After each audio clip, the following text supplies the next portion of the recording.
एक बार फिर से स्वागत है आप सभी का धमाकेदार सीरीज़ में।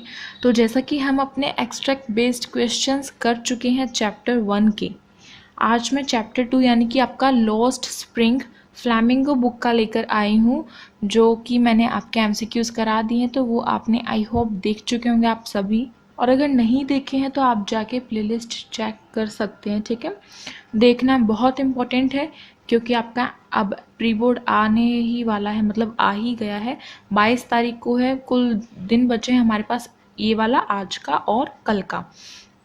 तो इन दोनों दिनों को हमें वेस्ट नहीं करना है, अपना अच्छे से यूज़ करना है। ठीक है, तो देखिए, सबसे पहले हम इस एक्सट्रैक्ट को पढ़ेंगे और फिर उसके बाद कुछ क्वेश्चंस के आंसर देंगे। तो आप सभी को आंसर देने हैं अपने क्वेश्चंस के।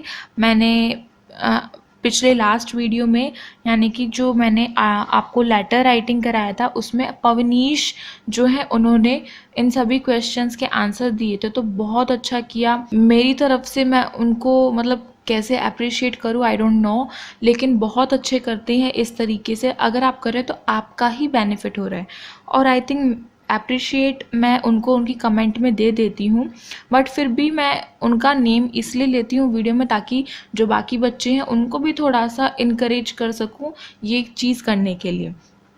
तो देखिए, हमारा एक्सट्रैक्ट है, why do you do this? I ask Sahib whom I encounter every morning scrounging for gold in the garbage dumps of my neighborhood। अब scrounging का मतलब होता है छानना, ठीक है, छानबीन करना। जैसे कि जो हमारे रैग पीकर्स होते हैं, रैग पीकर्स यानी कि साहिब भी रैग पीकर था।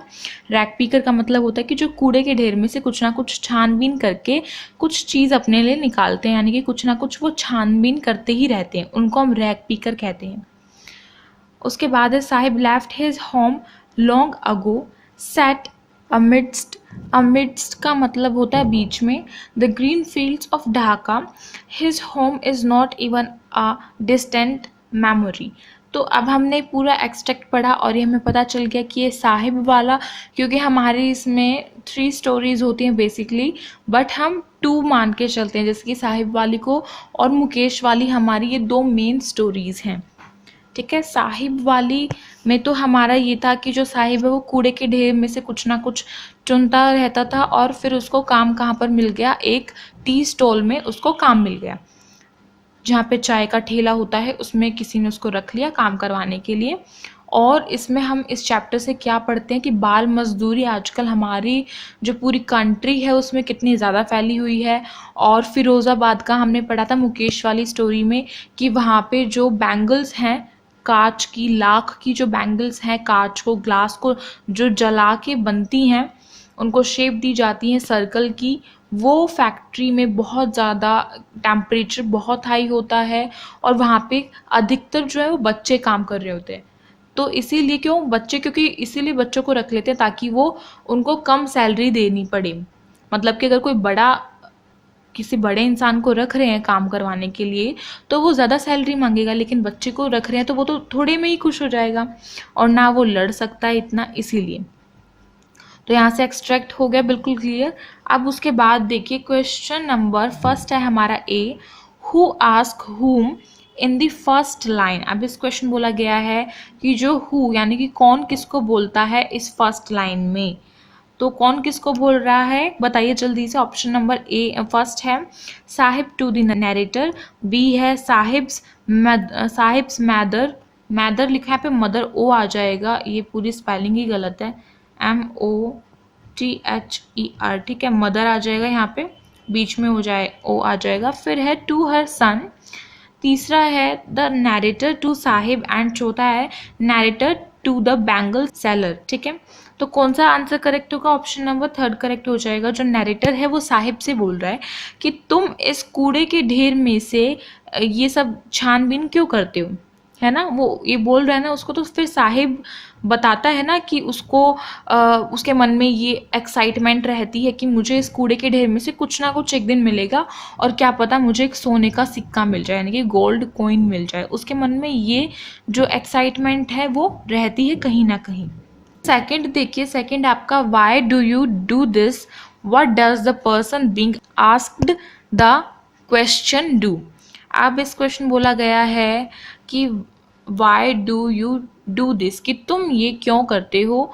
What does the person being asked this question do, यानी कि जो पर्सन ये बोल रहा है ये क्या क्वेश्चन जो है वो पूछ रहा है, एग्जैक्टली क्या क्वेश्चन पूछ रहा था, वो क्यों पूछ रहा था बेसिकली।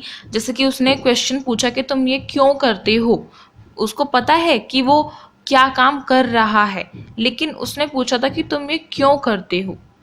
ठीक है, तो वो क्या कर रहा है, वो रैक पिकिंग कर रहा है। रैक पिकिंग यानी कि कूड़े के ढेर में से, कबाड़ के ढेर में से कुछ ना कुछ अपने लिए छांटना चुनना। इसलिए ऑप्शन नंबर फर्स्ट आपका करेक्ट आंसर हो जाएगा रैक पिकिंग, क्योंकि साहिब यहाँ पे हमें रैक पिकर दिखा रखा है तो उसके काम को हम बोलते हैं रैक पिकिंग। फिर अपना हम नेक्स्ट क्वेश्चन देख लेते हैं, हमारा सी वाला, where was Saheb's home before coming to Delhi. इस क्वेश्चन बोला गया है कि जो साहिब है उसका घर कहाँ पे था जब तक वो दिल्ली में नहीं आया था।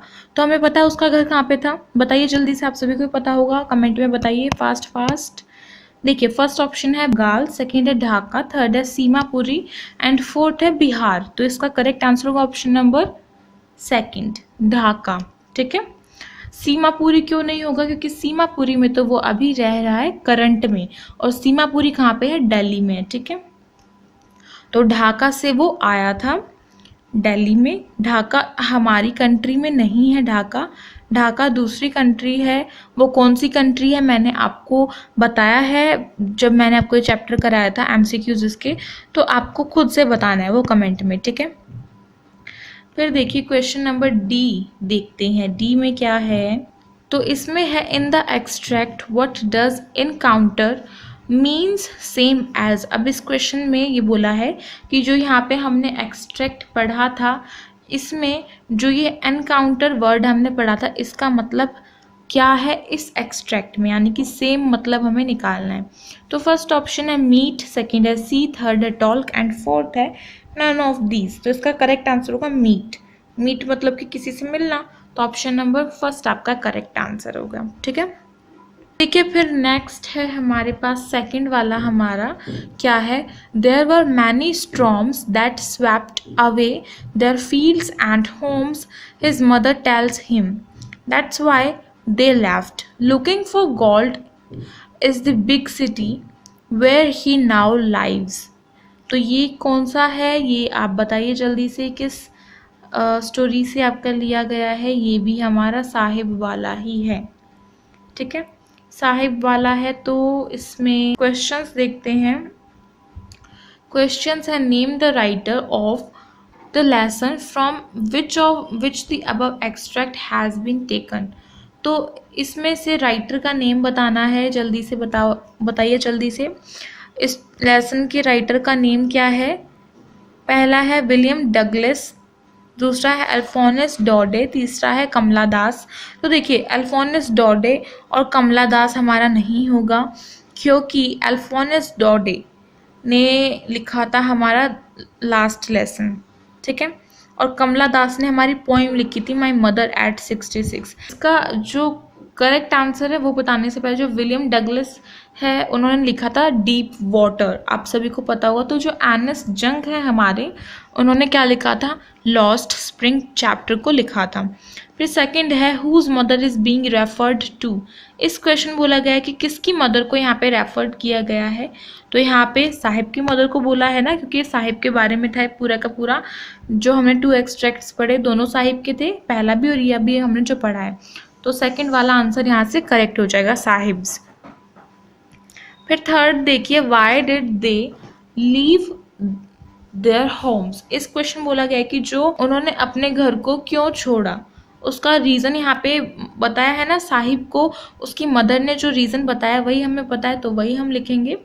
तो ऑप्शन है आपका first, they got good jobs in Delhi, दूसरा है their homes were swept away by storms, तीसरा है these used to be frequent earthquakes and चौथा है नॉन ऑफ द अबव। तो इसका करेक्ट आंसर होगा second option, their homes were swept away by storms. जो उनके होम्स थे, उनकी जो फील्ड्स थी, घर थे, वो सब किसकी वजह से बर्बाद हो गए थे, स्टॉर्म तूफान की वजह से बर्बाद हो गए थे, इसलिए उनको अपना ढाका जो था उसको छोड़ के दिल्ली आना पड़ा। डी क्या है, what do they do in the big city. इस क्वेश्चन बोला गया है कि ये इस बिग सिटी में क्या करते हैं। तो इस बिग सिटी में क्या करते हैं, ये इस बिग सिटी में रैक पिकिंग करते हैं, क्योंकि फैक्ट्रीज में काम नहीं करते हैं, इनको बस अपने 2 वक्त का खाना चाहिए। जो ये रैक पिकिंग के थ्रू यानी कि जो कूड़े का ढेर है उसमें से छानबीन करके कहीं ना कहीं से निकाल लेते हैं, कुछ लोहा प्लास्टिक वगैरह निकाल लेते हैं, उसको बेच करके ये अपने 2 वक्त की रोटी जो है वो मतलब खा लेते हैं, लेकिन इनको अच्छे तरीके से वो मिल नहीं पाती है। ठीक है, तो ऑप्शन नंबर 3 आपका करेक्ट होगा, रैक पिकिंग।